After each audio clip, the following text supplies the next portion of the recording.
platform to contest for the seat of MP for Ayivu. Ayivu is actually not contested, but you want to retain that seat. And may we know from you why, and maybe your plans for the people of Ayivu? First of all, it is a journey we have moved for 4 years now. In 2020, the people of Ayivu Division East, when they got a new constituency, they decided that this constituency will be represented by a member of parliament elected on NRM. But they strongly advocated for effective representation, a strong voice, a voice that is of development. And the last 4 years, that has been our purpose.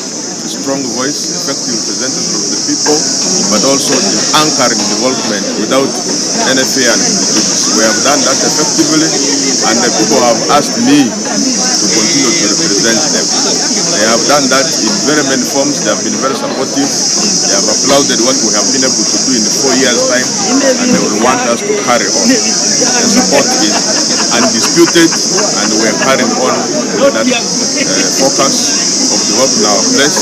We have been able to effectively gain development in education, in health, in infrastructure, and the progress has been very impressive.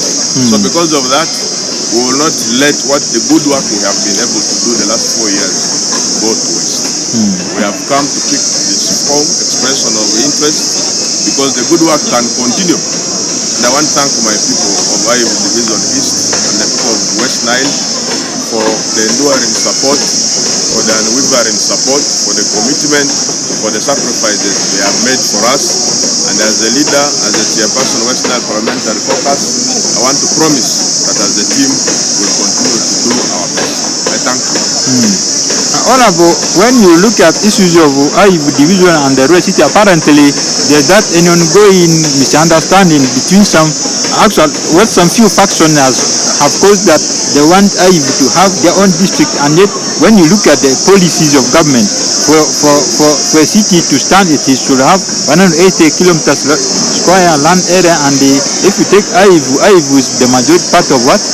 The city, and they are advocating that they want a district, therefore the city should just be the former municipality. Are you satisfied with that decision, and what is your take in respect to that? You know, to express your opinion is not an offense. For somebody to say, I want to be in a district, I want to be in a city, I want to be in a division, I want to be in a sub-county is not a problem. But the problem is, as leaders, have we taken trouble to sensitize these people, to help them understand what is this you are asking for. That's one. Two, in the current context, framework we're in a city, and in the cities you create divisions. You don't create districts out of cities.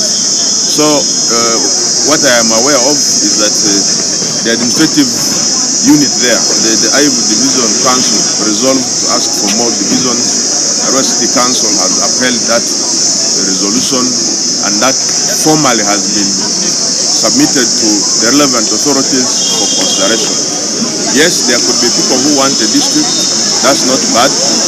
It is their right, but it's important the leaders sensitize them to help them understand what exactly it is. Myself, I came to leadership when Arua was already a city, and I have never made an effort to say that the city size should be reduced, the city size should be enlarged. I think what is very prime is service delivery. Can we have health services taken to the people? Can we have water taken to the people? Can we have good roads? Can we have electricity? Whether you're in the city or in the district, you need services. You can see, whereas some people are in the discussion of whether a district or a city, if you're in Arua and you are driving towards Kampala, you see development moving towards Zipura. Why? Development is taking the path of a good road, development is taking the path of electricity, is taking the path of water, is taking the path of services. So as long as we have services, these arguments will be minimized with time. Thank you. Okay, when you look at the NRM party structure, this time the secretariat has brought in the idea of having joint campaigns, two, voting by lining behind candidate of your choice. So I would like to know from you, are you satisfied with those two methods? Instant justice. instant justice, because people go behind you and strive on propaganda, they strive on lies, they strive on blackmail. So for me, I agree that we go and face off with the people there and then, so that the public can judge who is speaking the truth. Because when you see somebody is moving the corner to go and campaign in Giza, he wants to tell lies, he wants to blackmail against the other people. So we go to the podium, you present your issues, and the people are able to determine who is who from there.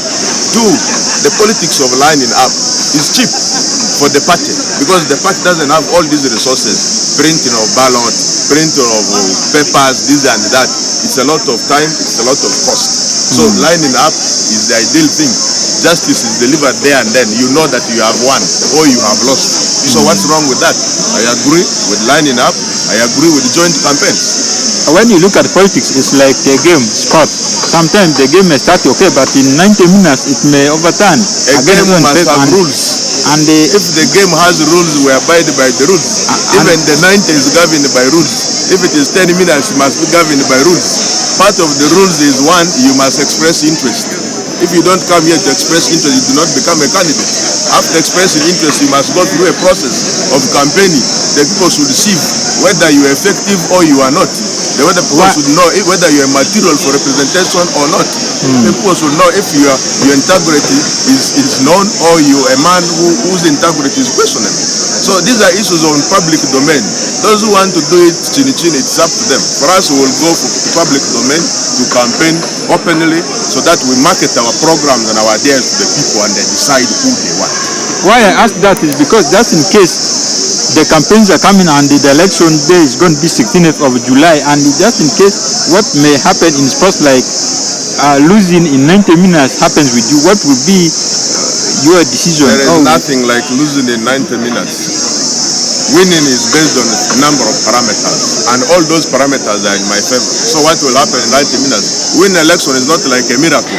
This is not Jesus turning water into wine. Thank you. Okay, thank you, Honorable. We thank you so much for your time, and I wish you all the best in your campaigns.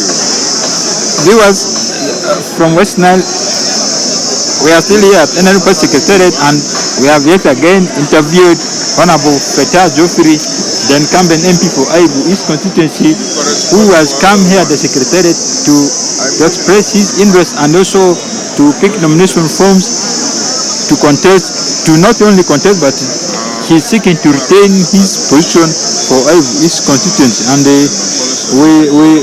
we thank you so much for that, and we thank you for watching the session, and we are still at the Secretariat to cover more of the aspirants from West Nile region as they are coming to pick their nomination forms for both LC5 chairperson positions and also MP